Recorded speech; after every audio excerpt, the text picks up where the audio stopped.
November 14 రాత్రి 11:22 శ్రీనగర్లోని Nowgam police station ఒక్కసారిగా భారీ శబ్దంతో పేలుడు సంభవించింది. పేలుడు తీవ్రతకి పోలీస్ స్టేషన్ ధ్వంసమైపోయింది. 9 మంది ప్రాణాలు కోల్పోయారు. 30 మంది వరకు గాయపడ్డారు. పేలుడు ధాటికి మృతుల శరీర భాగాలు ఏకంగా 300 మీటర్ల దూరం వెళ్లిపడ్డాయంటేనే దాని తీవ్రత ఏ రేంజ్లో ఉందో అర్థం చేసుకోవచ్చు. పేలుడు ప్రమాదవశాత్తు జరిగిందే అని పోలీసులు ప్రకటించారు. పేలుడు పదార్థాల నుంచి శాంపిల్స్ తీసుకునే క్రమంలోనే విస్ఫోటనం జరిగిందని స్పష్టం చేశారు.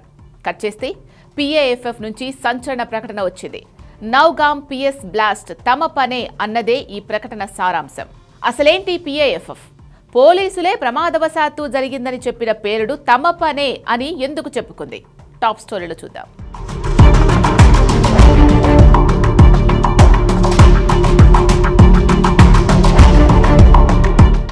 Peoples anti fascist front Naugam police station blast తమ పనే అని చెప్పుకుంది ఈ టెర్రరిస్ట్ గ్రూప్. 2019 ఆగస్టులో జమ్మూ కాశ్మీర్లో ఆర్టికల్ 370 రద్దు తర్వాత వెలుగులోకి వచ్చిన ఉగ్ర సంస్థ ఇది. నాటి నుంచి కాశ్మీర్లో ఈ పాపిస్టి ఉగ్ర ముఠా రెచ్చిపోతూనే ఉంది. 2023 ఏప్రిల్లో ఒక సైనిక వాహనం మంటల్లో చిక్కుకుంది. ఆ సమయంలో భారీ వర్షం కురవడంతో పిడుగుపాటుతో జరిగిన ప్రమాదమని అంతా అనుకున్నారు. కానీ ఇది పక్కా ప్లాన్ ప్రకారం మన జవాన్లను లక్ష్యంగా చేసుకుని జరిగిన ఉగ్రదాడి. సైనిక వాహనం బింబర్ గలీ నుంచి సాంగియోటుకు వెళ్తూ ఉండగా 3 వైపుల నుంచి ఉగ్రవాదులు ఒక్కసారిగా దాడి చేశారు. ఈ దాడికి బాధ్యత వహించిన సంస్థే ఈ పీపుల్స్ యాంటీ ఫాసిస్ట్ ఫ్రంట్.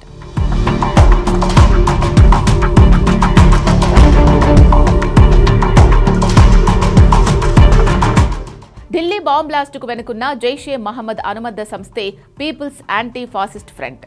దీనికి ఆశ్రయం ఇస్తుంది పాకిస్తానే. 2020 తర్వాత జమ్మూ కాశ్మీర్లో పీఏఎఫ్ఎఫ్ దారుణాలు తీవ్రమయ్యాయి. 2021 జనవరిలో బీజేపీ లీడర్ రాకేష్ పండిట్ను హత్య చేసింది ఈ సంస్థే. అదే ఏడాది ఆగస్టులో రాజౌరి వద్ద, అక్టోబర్లో మెందార్ వద్ద భారత సైనికులపై దాడులు చేసింది. మెందార్ ఘటనలో 9 మంది సైనికులు మరణించారు.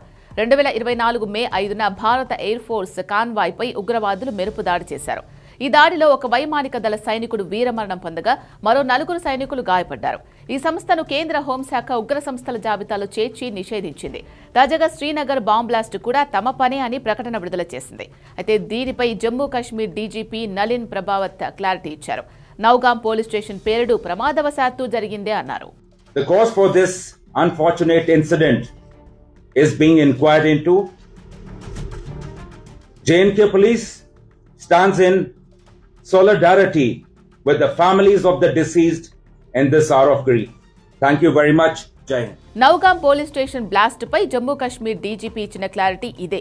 ఇది ప్రమాదం మాత్రమే అని వెల్లడించారు. మరి ఈ బ్లాస్ట్ తమ పనే అని పీపుల్స్ యాంటీ ఫాసిస్ట్ ఫ్రంట్ ఎందుకు ప్రకటన విడుదల చేసింది? ఎందుకంటే ఈ ప్రకటనతో మోడీ సర్కార్పై ఒత్తిడి తేవడమే ఆ గ్రూప్ లక్ష్యం. ఆల్రెడీ ఢిల్లీ బాంబ్ బ్లాస్ట్ విషయంలో ప్రభుత్వంపై తీవ్ర ఒత్తిడి ఉంది. దేశ రాజధానిలోనే ఉగ్రదాడి జరగడానికి కారణం మోడీ ప్రభుత్వం, నిఘా వర్గాల ఫెయిల్యూరే అని విపక్షాలు విమర్శిస్తున్నాయి. ఇలాంటి సమయంలో ఏకంగా పోలీస్ స్టేషన్ పైనే బాంబు దాడి చేశామని చెప్పుకోవడం ద్వారా తమ ప్రభావం తీవ్ర స్థాయిలో ఉందని చెప్పుకునే ప్రయత్నం చేసినట్టు కనిపిస్తోంది. నిజానికి ఢిల్లీ బాంబ్ బ్లాస్ట్ జరిగిన వెంటనే పీఐఎఫ్ఎఫ్ పేరు తెరపైకొచ్చింది.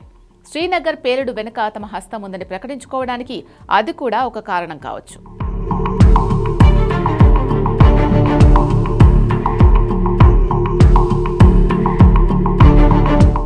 కశ్మీర్లో ఇప్పటి వరకు ఉగ్రదాడులు తమ పనే అని ప్రకటన విడుదల చేస్తున్న పీఏఎఫ్ఎఫ్ ప్రతినిధి తన్వీర్ అహ్మద్ కోసం నిఘా వర్గాలు చాలా కాలంగా వేట సాగిస్తున్నాయి. అయితే తన్వీర్ అహ్మద్ అనేది అతడి అస్సలు పేరు కాదని, ఈ పేరును ప్రకటనలు మాత్రమే వాడుకుంటున్నాడు అన్న అనుమానాలు ఉన్నాయి. పైగా ఈ ప్రకటనలు విడుదల చేస్తున్న వ్యక్తి వైద్యుడిగా భద్రతా సంస్థలు అనుమానించాయి. ఈ క్రమంలోనే ఫరీదాబాద్ టెర్రర్ మాడ్యూల్లో పట్టుబడిన డాక్టర్ ఆదిల్ అహ్మద్ను ప్రశ్నిస్తున్నారు. ఎందుకంటే ఆదిల్ అహ్మదే పీఏఎఫ్ఎఫ్ ప్రతినిధి తన్వీర్ అహ్మద్ అయి ఉండవచ్చు అనేది అధికారుల అనుమానం. డాక్టర్ ఆదిల్ లాకర్ నుంచి AK-47 రైఫిల్ స్వాధీనం చేసుకున్నారు. సీసీటీవీ ఫుటేజ్లో అతను జైష్ పోస్టర్లను అంటించడాన్ని గుర్తించారు. ఈ క్రమంలోనే అతడు జైషే అనుబంధ సంస్థ పీఐఎఫ్ఎఫ్ సూత్రధారణ అనే కోణంలో దర్యాప్తు షురూ చేశారు. ఆదిల్ పీఐఎఫ్ఎఫ్ ప్రతినిధి కాదు అని చెప్పడానికే నౌగాం పోలీస్ స్టేషన్ పేలుడు తమ పనే అని ఆ సంస్థ ప్రకటన చేసి ఉండొచ్చు అనే అనుమానాలు వ్యక్తమవుతున్నాయి. ఈ వ్యవహారంలో పూర్తి విచారణ తర్వాతే క్లారిటీ వచ్చే అవకాశం ఉంది.